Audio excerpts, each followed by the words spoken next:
জাপানের এই মজাদার রাইস নুডলস কেন ভাতের চেয়েও বেশি স্বাস্থ্যকর তা উপলব্ধি করতে হলে এই রাইস নুডলস বানানোর অসাধারণ কলা কৌশলগুলো আপনাকে শুরু থেকে দেখতে হবে। আপনি দেখবেন রাইস নুডলস কোম্পানিগুলো সরাসরি এই নতুন উৎপাদিত চালগুলোর সাথে পানি মিশিয়ে একটা বড় মেকানিক্যাল গ্রাইন্ডারের ভেতর দিয়ে চালনা করে এবং সবগুলো ভেজা চালকে রাইস মিল্কে রূপান্তরিত করে।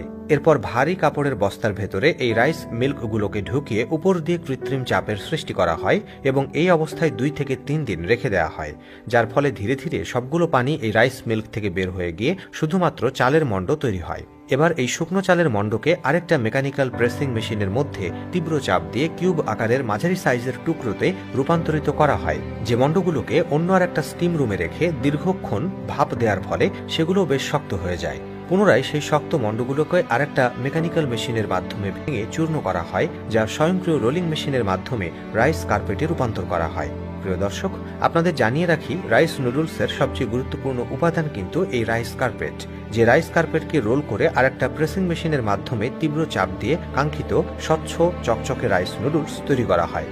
প্রিয় দর্শক, এই রাইস নুডলসটা কিন্তু এখনো কাঁচা অবস্থায় রয়েছে। এটাকে পুনরায় আবার স্টিম রুমে নিয়ে ভাপ দিতে হবে এবং তারপর ড্রাইং রুমে গিয়ে সেটাকে শুকোতে হবে। এরপর এই ফ্যাক্টরির কর্মীরা বিশাল লম্বা রাইস নুডলসগুলোকে নির্দিষ্ট মাপে কাটিং করেন এবং পুনরায় আবার ড্রাই করে সেগুলোকে প্যাকেজিং করে বাজারজাত করা হয়। প্রিয় দর্শক, এই রাইস নুডলসের সবচেয়ে গুরুত্বপূর্ণ হেলথ বেনিফিট হচ্ছে চালের মধ্যে থাকা ন্যাচারাল অর্গানিক যে বেনিফিটস আছে তার সবগুলোই রাইস নুডলসে উপস্থিত রয়েছে। কিন্তু আমাদের দেশে আমরা যখন চালকে সেদ্ধ করে সেই মাড় ফেলে দেই, মানে ভাতের মাড় ফেলে দেই, তার ফলে কিন্তু গুরুত্বপূর্ণ চালের নিউট্রিশনগুলো চলে যায়। গবেষণা থেকে এসেছে, বাংলাদেশে যারা ভাতের মাড় ফেলে দিয়ে ভাত খান তারা মূলত 40% ভাতের নিউট্রিশন ফেলে দিয়ে ভাতগুলো খান।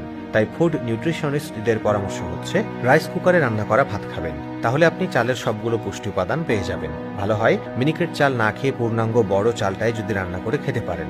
আমি জানি না বাংলাদেশে জাপানিজদের মতো করে এরকম হেলদি রাইস নুডলস তৈরি করা হয় কিনা। যদি এই রাইস নুডলস আপনি সংগ্রহ করতে পারেন তাহলে চোখ বন্ধ করে খেতে পারেন, কারণ এটা আপনার ডেইলি কার্বোহাইড্রেটের সোর্স হিসেবে সর্বশ্রেষ্ঠ হবে।